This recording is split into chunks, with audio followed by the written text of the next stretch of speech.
Honda's V6 SUVs have been failing connecting rod bearings by the thousand. Honda's little Turbo 4 has been pumping raw gasoline into its own crankcase, and underneath both of those, there is one shared decision that almost nobody names out loud. I'm going to name it, walk you through the actual failure so you understand it rather than just fearing it, show you the federal paperwork, and hand you a way to check your own vehicle this weekend before it costs you an engine. Here's what most people get wrong. They treat these as separate problems. Bad luck with a supplier here, a software glitch there, one unlucky model year. That's not what this is. 3 different Honda engine failures, spread across 20 years and something like 4 million vehicles, all trace back to the same physical thing being asked to do a job it can no longer do.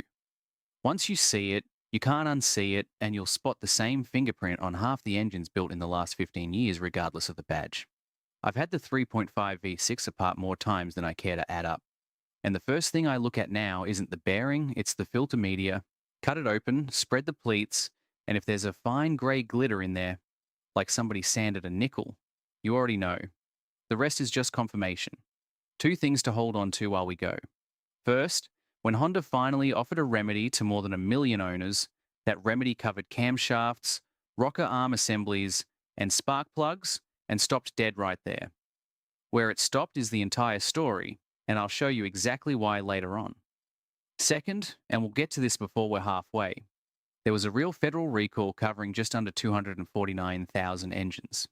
Regulators then found the identical failure in vehicles that were never in it, opened a file to ask why, and closed that file without requiring Honda to do a single additional thing. So let's start with the one component every bit of this hangs on, because if you don't get this part, none of the rest makes sense. A connecting rod bearing does not touch the crankshaft. That sounds wrong, and it's the single most important thing in this entire subject.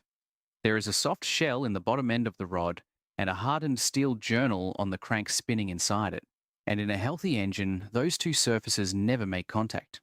What separates them is a film of oil roughly 1/1000th of an inch thick, thinner than a sheet of paper, thinner than a human hair in most cases. That film isn't just sitting there. The crank drags oil into the narrowing gap as it spins, and the oil, having nowhere to escape, builds pressure and lifts the journal up off the metal.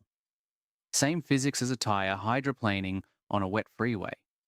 The tread drags water into the contact patch faster than it can squirt out the sides, pressure builds, and the tire climbs up onto the water and stops touching the road. On the freeway, that's terrifying. Inside your engine, it's the entire design intent. You want that crank hydroplaning permanently at every speed for 200,000 miles. Now think about what breaks it.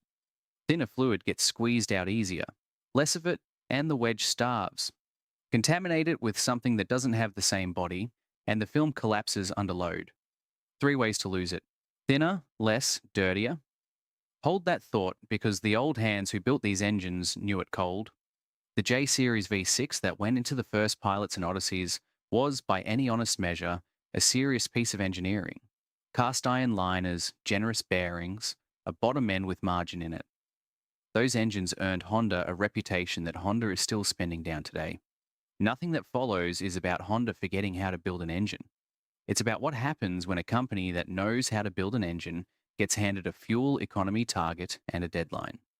Failure path number 1, and the oldest, variable cylinder management. The idea is defensible on paper. Cruising down the interstate, a V6 is producing far more power than you need. So shut 3 cylinders off, hold their valves closed, and run as a 3-cylinder until you ask for more. Honda put it in the Odyssey, the Pilot, the Accord V6, the Ridgeline, and the Acura MDX. It genuinely does save fuel. By the way, whether you drive a Ute, a 4WD, or one of the newer Chinese cars hitting Australian roads, keeping it reliable comes down to what you do before the problems start. That's why I put together the 500,000 kilometer car care Bible. It covers 101 habits that can help your vehicle last longer, the warning signs you should never ignore, and how to spot workshop upsells that quietly drain your wallet. To get your copy, just scan the QR code on screen with your phone's camera, or use the first pinned comment below. Here's what it does to the film. To make the fuel savings real, the engine also got low-tension piston rings. Rings that press outward against the cylinder wall more lightly, because ring drag is one of the biggest sources of internal friction in any engine. Less pressure means less friction means better economy. It also means the oil control ring is a bit less aggressive about scraping the wall clean. Engineers accepted a small amount of oil getting past. In a warm engine, it burns off and nobody notices. But three cylinders sitting deactivated aren't warm, they're cooling off, and cold, thick oil doesn't drain back through the tiny holes behind the oil control ring the way it's supposed to. It sits, it bakes, it turns into a hard carbon varnish that packs the ring groove solid and freezes the ring in place. And once that ring can't move, it can't seal. So more oil gets past, which makes more carbon, which locks it tighter, it feeds itself. The symptom owners see is oil consumption. A quart every 1,000 miles is a number that comes up constantly on the forums, plus fouled plugs, misfires, and a check engine light. In 2012, owners sued over exactly this, and in 2013 and 2014, that case settled, covering 2008 to 2012 Accords, 2008 to 2013 Odysseys, 2009 to 2013 Pilots and the Crosstower, all with the second-generation VCM system. Honda denied wrongdoing, extended the powertrain warranty to 8 years with no mileage cap for the affected condition, and reimbursed repairs. Reported average payouts landed somewhere in the mid-200s. There's a second cost nobody mentions when they talk about VCM, and it's the one that quietly bleeds owners for years. Running on 3 cylinders shakes, so Honda fitted active electronically controlled hydraulic engine mounts to cancel the vibration. Those mounts wear out. On an Odyssey, a shop estimate for engine mount replacement commonly runs north of $1,600, and owners buying them from the dealer counter have reported far worse than that per mount. You paid for a fuel-saving feature, and the bill arrives as a vibration you can feel in the steering wheel at $60 and a 4-figure invoice to make it go away. That's path 1, and it's the well-documented one. Path 2 is the one that made people genuinely angry because it involves the smell of gasoline in the cabin of a brand new SUV. When Honda replaced the naturally aspirated 2.4 in the CR-V with a 1.5-litre turbocharged direct injection 4, that was downsizing, smaller engine, forced induction to make up the power, better numbers on the test cycle. Direct injection means the fuel is sprayed straight into the cylinder at enormous pressure rather than into the intake port. Modern systems run in the low thousands of psi.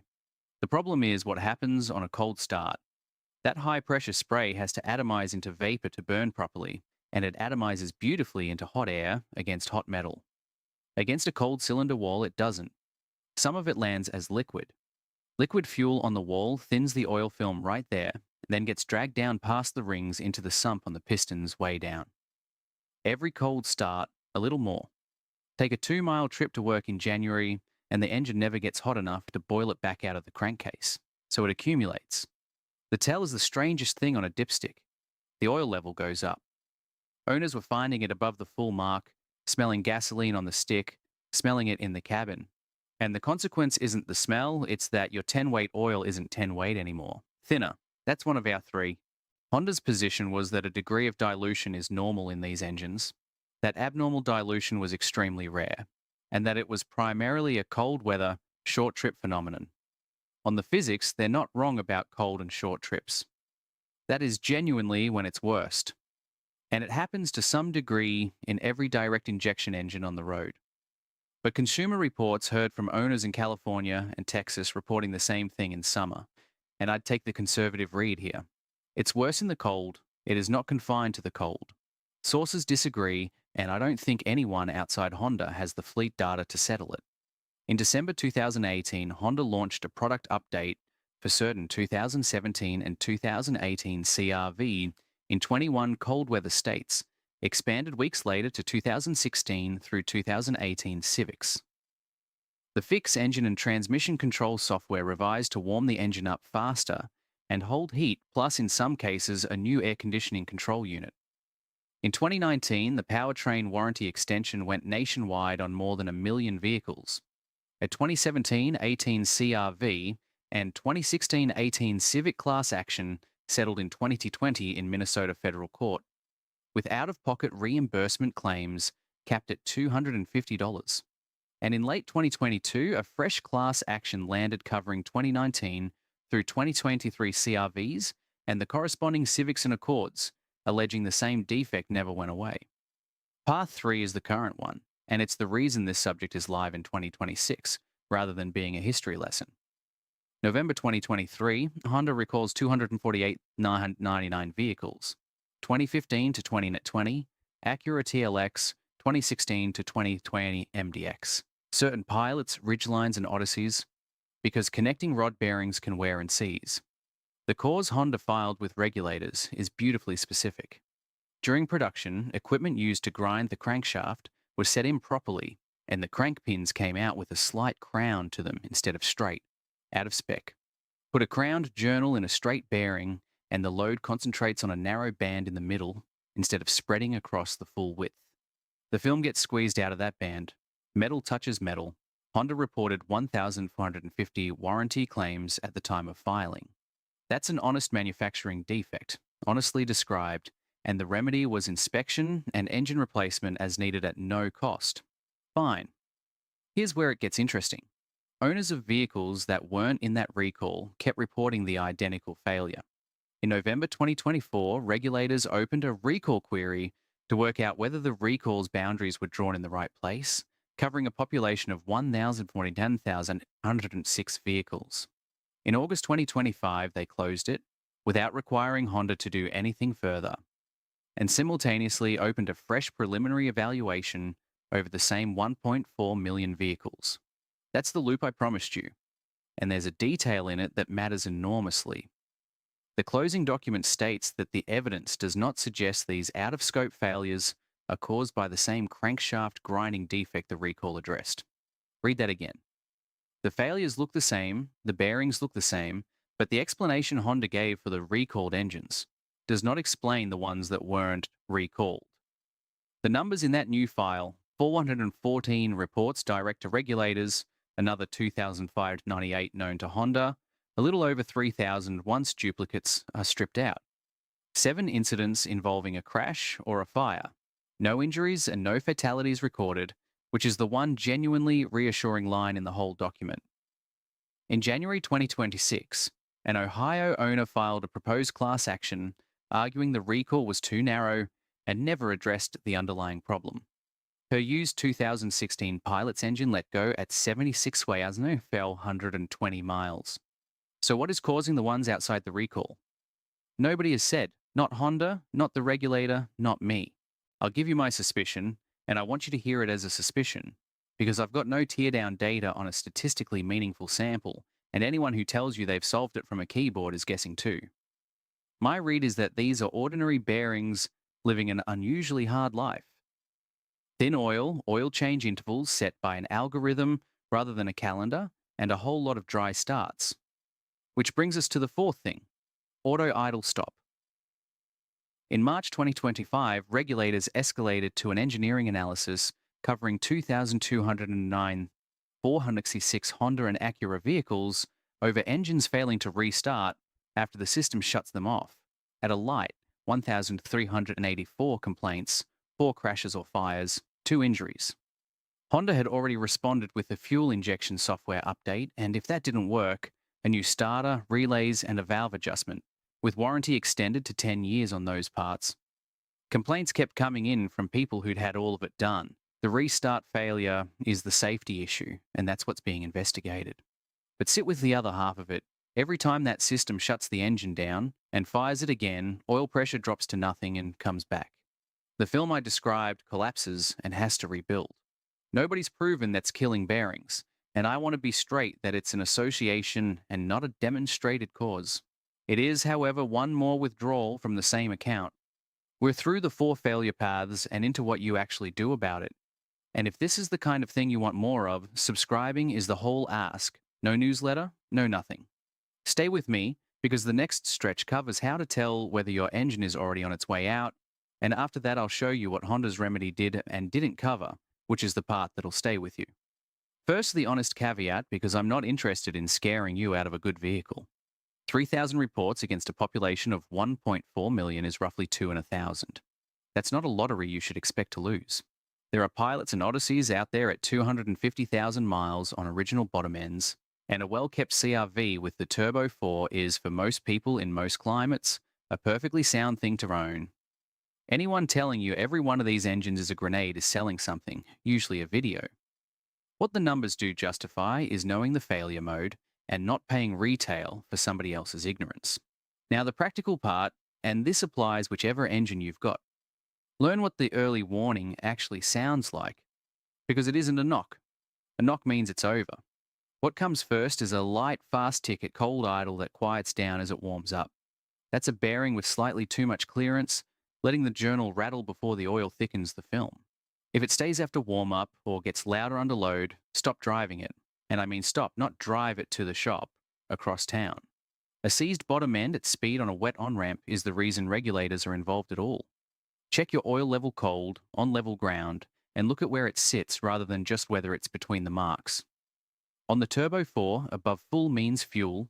On the VCM V6, well below full 1,000 miles after a change means rings. Both of those are information you get for free, and almost nobody collects it.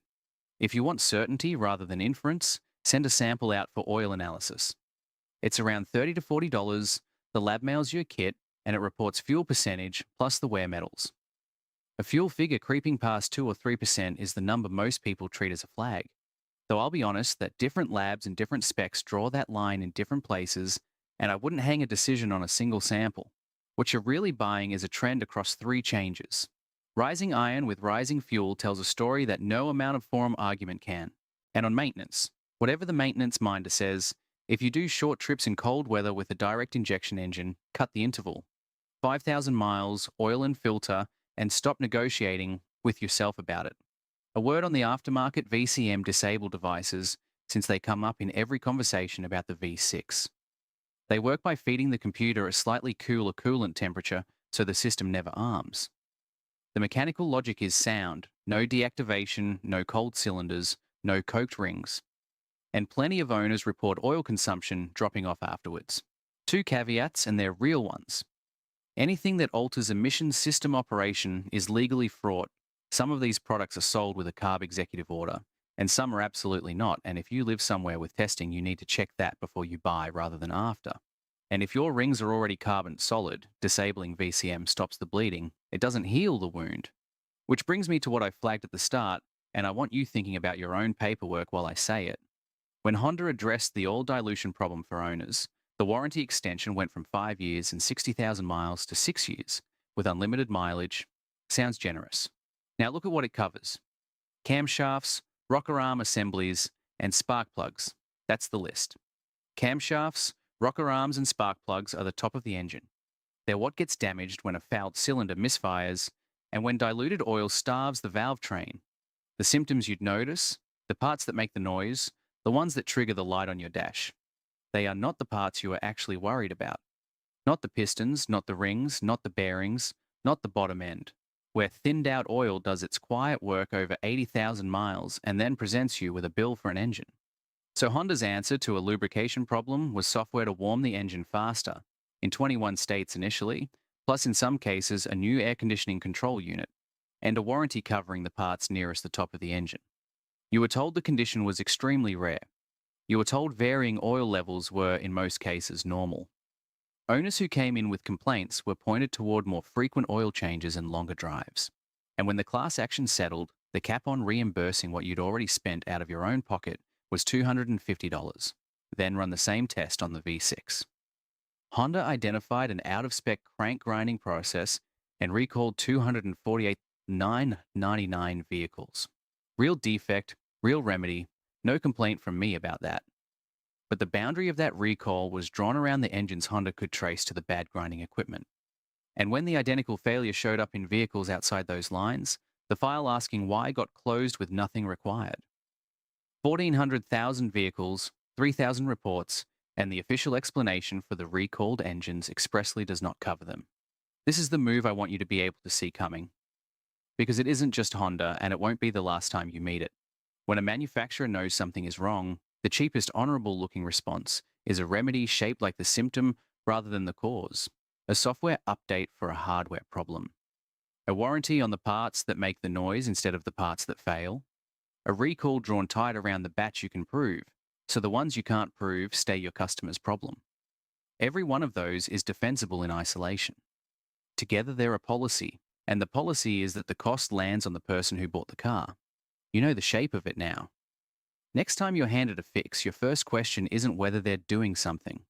It's which parts are on the list and which parts are conspicuously missing from it. Here's what I keep coming back to, though, and it isn't anger.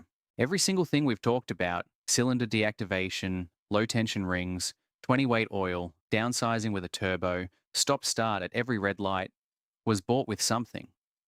Individually, each one buys a fraction of a mile per gallon and costs you a little of the margin that used to be built into the bottom end.